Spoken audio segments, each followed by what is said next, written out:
Imagine करो, एक 13 साल का लड़का क्रीज पर आता है, सामने इंटरनेशनल लेवल के एक्सपीरियंस्ड बॉलर, स्टेडियम पैक्ड, करोड़ों लोग टीवी और मोबाइल्स पर देख रहे हैं, और फिर पहली कुछ बॉल्स में एक ऐसा शॉट जिसे देखकर कमेंटेटर्स भी चुप हो जाते हैं। सोशल मीडिया एक्सप्लोड हो जाता है, इंडिया को नया सुपरस्टार मिल गया, नेक्स्ट सचिन, फ्यूचर किंग।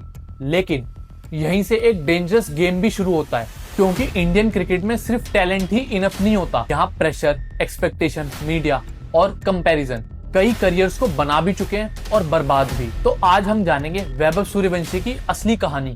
क्या ये सच में इंडियन क्रिकेट का फ्यूचर है, या फिर हम एक और यंग टैलेंट से बहुत ज्यादा उम्मीद लगा रहे हैं? नमस्ते दोस्तों, मैं हूं जतिन, और आज की डॉक्यूमेंट्री सिर्फ एक क्रिकेटर की स्टोरी नहीं है।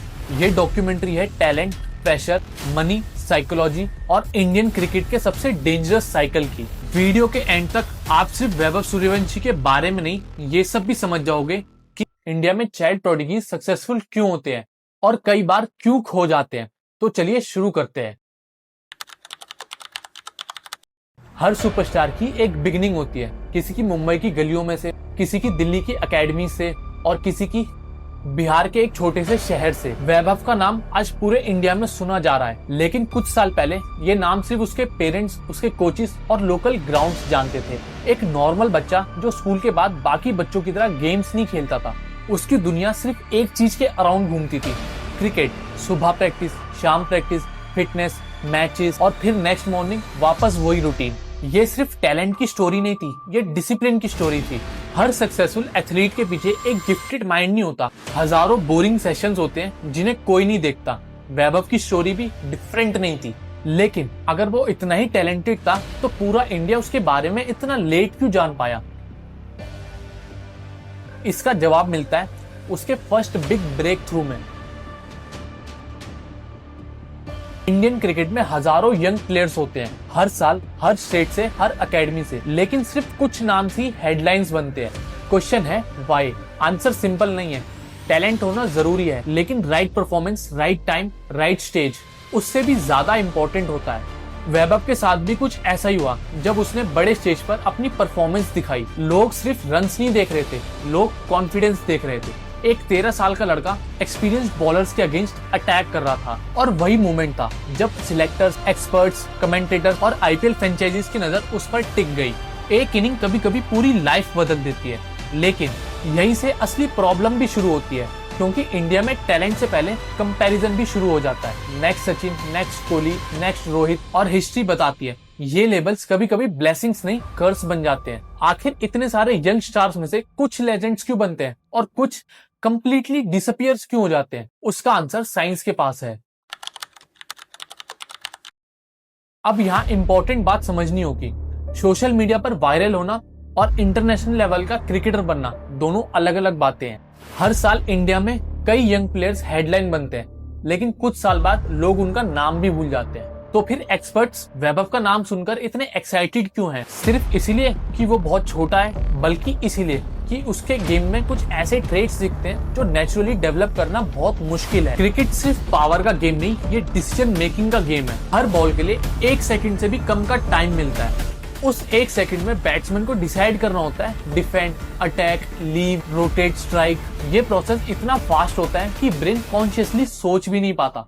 इसी वजह से साइकोलॉजिस्ट इसे पैटर्न रिकॉग्नाइजेशन कहते हैं। जितना ज्यादा एक्सपीरियंस उतनी ज्यादा रिकॉग्नाइजेशन। और इसी वजह से एक्सपर्ट्स हैरान हुए कि इतने प्रेशर सिचुएशन में भी वैभव अटैक कर रहा है। अगर आप एक 13 साल के बच्चे को इमेजिन करो तो वो नर्वस होगा, लेकिन क्रिकेट के ग्राउंड वैभव की बॉडी लैंग्वेज कुछ और ही स्टोरी बताती है। सीधा stance, confident footwork, positive intent, ये क्वालिटीज स्कोर कार्ड में डायरेक्टली नहीं दिखती, लेकिन सिलेक्टर इन्हें नोटिस करते हैं। क्योंकि टेक्निक सिखाई जा सकती है, लेकिन कॉन्फिडेंस वो बहुत मुश्किल से डेवलप होता है। लोग जब 6 देखते हैं तो लगता है कि पावर से मारा गया है। रियलिटी, प्रोफेशनल क्रिकेट में टाइमिंग पावर से ज्यादा इंपॉर्टेंट है। अगर बैट का मिडल परफेक्टली बॉल को हिट करे तो कंपैरेटिवली कम फोर्स से भी बॉल को बाउंड्री के पार किया जा सकता है। लेकिन हिस्ट्री कहती है कि सिर्फ टैलेंट कभी इनफ नहीं होता। इसी जगह से शुरू होती है एक डेंजरस कहानी, जहाँ कई सारे चाइल्ड प्रोडिजीज धीरे धीरे गायब हो गए। अब थोड़ी देर के लिए क्रिकेट को भूल जाते हैं और साइंस की बात करते हैं। साइकोलॉजिस्ट एक ऑब्जर्वेशन बताते हैं कि जब किसी चाइल्ड को जल्दी सक्सेस मिलती है तो उसके साथ सिर्फ फेम नहीं आती, उसके साथ एक्सपेक्टेशंस भी आती हैं और एक्सपेक्टेशन परफॉर्मेंस को इम्प्रूव भी कर सकती हैं और डिस्ट्रॉय भी। सोचो, अगर आपसे एग्जाम में 95% की एक्सपेक्टेशन हो तो प्रेशर फील होता है। अब इमेजिन करो कि करोड़ों लोग आपसे हर इनिंग्स में सेंचुरी एक्सपेक्ट कर रहे हो, हर फेलियर ट्रेंड बन जाए, हर मिस्टेक मीम बन जाए, हर शॉट कंपेयर हो सचिन से, विराट से, धोनी से।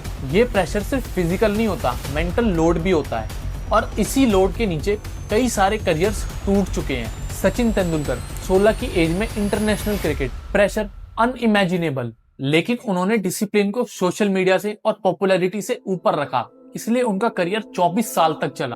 पृथ्वी शॉ यंग एज में records, huge hype, comparisons, fast rise, लेकिन फिर fitness issues, of field distractions, consistency problems और करियर एक्सपेक्टेड स्पीड से आगे नहीं बढ़ पाया। टैलेंट था, लेकिन इलाइट करियर सिर्फ टैलेंट से नहीं बनता। विनोद कांबली, सचिन के childhood friend, extra ordinary batting talent. कई एक्सपर्ट्स कहते थे नेचुरल एबिलिटी में वो सचिन से भी बेटर लगते हैं, लेकिन discipline, mindset, long term consistency career decide करते हैं, सिर्फ टैलेंट नहीं। इसीलिए क्रिकेट एक्सपर्ट 13 साल के बच्चे को लेजेंड डिक्लेयर नहीं करते, क्योंकि असली टेस्ट डेब्यू के बाद शुरू होता है। हर साल नए बॉलर्स, नई कंडीशन, नए क्रिटिसिज्म, नया प्रेशर, और वही डिसाइड करता है कि कौन लेजेंड बनेगा और कौन सिर्फ मेमोरी बन के रह जाएगा। लेकिन अगर रिस्क इतना ज्यादा है तो आईपीएल फ्रेंचाइजीज यंग प्लेयर्स पर करोड़ों रुपए इन्वेस्ट क्यों करती हैं? क्या उन्हें फ्यूचर दिखता है या फिर बिजनेस अपॉर्चुनिटी? इस सवाल का जवाब इंडियन क्रिकेट के सबसे इंटरेस्टिंग बिजनेस मॉडल में छुपा हुआ है। अगर आप सोचते हैं कि आईपीएल सिर्फ एक क्रिकेट टूर्नामेंट है तो आप सिर्फ आधी स्टोरी देख रहे हैं। रियलिटी ये है कि आईपीएल सिर्फ मैच नहीं बेचता, वो स्टोरीज बेचता है। एक अननोन प्लेयर, एक इमोशनल स्टोरी, एक अंडरडॉग और एक फ्यूचर सुपरस्टार। और जब किसी यंग प्लेयर में एक्स्ट्रा ऑर्डिनरी पोटेंशियल दिखता है तो सिर्फ सिलेक्टर्स नहीं, फ्रेंचाइजीज, ब्रांड्स और स्पॉन्सर्स भी उस पर नजर रखने लगते हैं। क्यों? क्योंकि अगर आज आप फ्यूचर के सुपरस्टार को पहचान लेते हो तो वो आपके ब्रांड की इमेज बन सकता है। सोचिए, एक फ्रेंचाइजी के पास दो ऑप्शन है।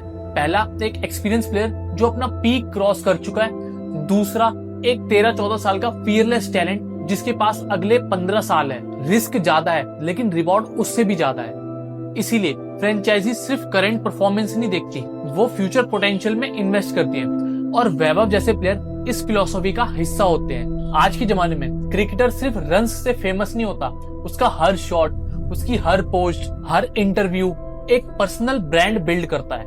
अगर परफॉर्मेंस अच्छी हो तो स्पॉन्सरशिप आती है, ब्रांड्स आते हैं, मीडिया कवरेज होती है और धीरे धीरे एक एथलीट कमर्शियल ब्रांड बन जाता है। लेकिन इसी के साथ एक और चीज बढ़ती है, प्रेशर। पहले प्लेयर न्यूज़पेपर की हेडलाइंस तक लिमिटेड थे, लेकिन आज सोशल मीडिया उनके हर मैच के बाद उनका रिपोर्ट कार्ड बना देता है। एक अच्छी इनिंग, फ्यूचर ऑफ इंडिया, एक खराब इनिंग, ओवररेटेड प्लेयर। ये एक्सट्रीम्स सिर्फ फैंस की एक्साइटमेंट नहीं दिखाते, ये एक यंग एथलीट के मेंटल एनवायरनमेंट को भी डेवलप करते हैं, शेप देते हैं। इमेजिन करो, आप स्कूल से घर आओ और लाखों लोग आपकी परफॉर्मेंस पर ओपिनियन दे रहे हो। ये सिर्फ क्रिटिसिज्म नहीं, कॉन्स्टेंट साइकोलॉजिकल नॉइस है। और इसी वजह से आज के एथलीट को सिर्फ फिटनेस कोच की नहीं, मेंटल कंडीशनिंग की भी जरूरत पड़ती है। फ्रेंचाइजीज असल में एक बैट्समैन नहीं खरीदती, वो इन्वेस्ट करती हैं टैलेंट में, पर्सनैलिटी में, डिसिप्लिन में, लर्निंग एबिलिटी में और सबसे इम्पोर्टेंट, प्रेशर हैंडल करने की कैपेसिटी में। क्योंकि टैलेंट आपको डेब्यू दिला सकता है, लेकिन माइंडसेट ही आपको लेजेंड बनाता है। लेकिन सब कुछ अगर इतना ही परफेक्ट चल रहा है तो फिर एक सवाल बचता है, क्या वैभव को अगला सचिन बोलना सही है, या ये कंपैरिजन ही उसके करियर का सबसे बड़ा रिस्क बन सकता है? इसी सवाल का जवाब हमें क्रिकेट हिस्ट्री देती है। इंडियन क्रिकेट फैंस की आदत है, हर जनरेशन में एक हम नया नाम ढूंढते हैं, next Sachin, next Dhoni, next Virat. लेकिन एक प्रॉब्लम है, हिस्ट्री हमें बताती है लेजेंड्स की कॉपी कभी लेजेंड्स नहीं बनती। सचिन सचिन बने, विराट विराट बने, धोनी धोनी बने। और अगर वैभव को भी कुछ नया अचीव करना है तो उसे किसी और के जैसा नहीं, खुद के जैसा बनना होगा। एक सेंचुरी नहीं, एक आईपीएल कॉन्ट्रैक्ट नहीं, एक वायरल इनिंग बिल्कुल नहीं। लेजेंड बनने के लिए चाहिए 25-20 साल की कंसिस्टेंसी, इंजरीज से कमबैक, क्रिटिसिज्म को एब्जॉर्ब करना, फेलियर के बाद वापस उठना और हर सीजन खुद को इम्प्रूव करना। इसी जर्नी का नाम ग्रेटनेस है। अभी तक वैभव की जर्नी का सिर्फ ट्रेलर शुरू हुआ है, असली मूवी तब शुरू होगी जब बॉलर्स उसकी वीकनेस आइडेंटिफाई करेंगे, मीडिया से एक्सपेक्टेशन और बढ़ेंगी, हर इनिंग्स को माइक्रोस्कोप से देखा जाएगा और हर फेलियर नेशनल डिस्कशन बन जाएगा। उस दिन पता चलेगा टैलेंट कितना स्ट्रांग है और कैरेक्टर कितना बड़ा है। कभी कभी हम फैंस एक्साइटमेंट में एक बहुत बड़ी गलती कर देते हैं। हम एक बच्चे को एक इंसान की जगह एक एक्सपेक्टेशन बना देते हैं। लेकिन हर यंग एथलीट को सिर्फ अप्लॉज नहीं, स्पेस भी चाहिए। गलती करने की स्पेस, सीखने की स्पेस और अपनी आइडेंटिटी बनाने की स्पेस। शायद वैभव को आज इसकी सबसे ज्यादा जरूरत है। अगर वो इस प्रेशर को हैंडल कर गया तो शायद हम एक ऐसे करियर के विटनेस बनेंगे जो सालों तक याद रखा जाएगा। लेकिन अगर प्रेशर जीत गया तो हिस्ट्री हमें याद दिलाती है कि सिर्फ टैलेंट कभी गारंटी नहीं होता। एक बात नोटिस करो कि जब भी कोई यंग प्लेयर इंडिया में एक्स्ट्रा ऑर्डिनरी परफॉर्मेंस करता है, तब हम उसकी एज डिस्कस करते हैं, उसकी परफॉर्मेंस डिस्कस करते हैं, उसकी सैलरी डिस्कस करते हैं। लेकिन बहुत कम लोग एक और चीज डिस्कस करते हैं, उसका बचपन। एक 13-14 साल का बच्चा, जिस एज में ज्यादातर बच्चे स्कूल प्रोजेक्ट, फ्रेंड्स और एग्जाम की टेंशन्स लेते हैं, उस एज में अगर कोई लाखों लोगों की एक्सपेक्टेशन लेकर ग्राउंड पर उतरता है तो उसकी लाइफ नॉर्मल नहीं रह जाती। और शायद इसीलिए ग्रेटनेस सिर्फ टैलेंट से नहीं, इन्वायरमेंट से बनती है। एक supportive family, great coach, right mentors, fitness, recovery, education और सबसे इम्पोर्टेंट पेशेंस। हिस्ट्री ने हमें सिखाया है कि बहुत सारे करियर जल्दी चमके और बहुत जल्दी डिसअपियर भी हो गए, लेकिन कुछ करियर धीरे धीरे ग्रो हुए और उन्होंने पूरी जनरेशन ही बदल दी। आज वैभव उसी क्रॉस रोड पर खड़ा है। उसके सामने दो रास्ते हैं, एक जहां हाइप उसकी आइडेंटिटी बन जाए और दूसरा जहां डिसिप्लिन उसकी लेगेसी बन जाए। अब फैसला सिर्फ टैलेंट नहीं करेगा, रोज की प्रैक्टिस करेगी, हर फेलियर करेगा, हर कमबैक करेगा और हर वो दिन करेगा जब कैमरा बंद होगा और सिर्फ मेहनत बाकी होगी। हो सकता है कि 10 साल बाद हम वैभव को इंडिया का एक महान नाम कहते हुए सुने। हो सकता है उसका करियर बिल्कुल अलग डायरेक्शन में चला जाए। आज इसका जवाब किसी के पास नहीं है, लेकिन एक चीज पक्की है, हम इस जर्नी के बिल्कुल शुरुआत में खड़े हैं। और शायद ये कहानी इसलिए ज्यादा एक्साइटिंग है क्योंकि हम रिजल्ट नहीं, हिस्ट्री बनते हुए देख रहे हैं। अगर आपको लगता है कि वैभव इंडियन क्रिकेट का नेक्स्ट ग्रेट बैट्समैन बन सकता है तो लिखिए कमेंट में टैलेंट। और अगर आपको लगता है कि अभी कंपैरिजन करना बहुत जल्दी होगा तो कमेंट में लिखिए पेशेंस। अगर आपको ऐसी डॉक्यूमेंट्री स्टाइल्स ज्यादा पसंद आती हैं तो चैनल को सब्सक्राइब करना मत भूलना। मैं मिलूंगा आपको अगले एपिसोड में एक और जर्नी के साथ, एक और स्टोरी के साथ, जहां हेडलाइंस के पीछे छुपा होगा सच।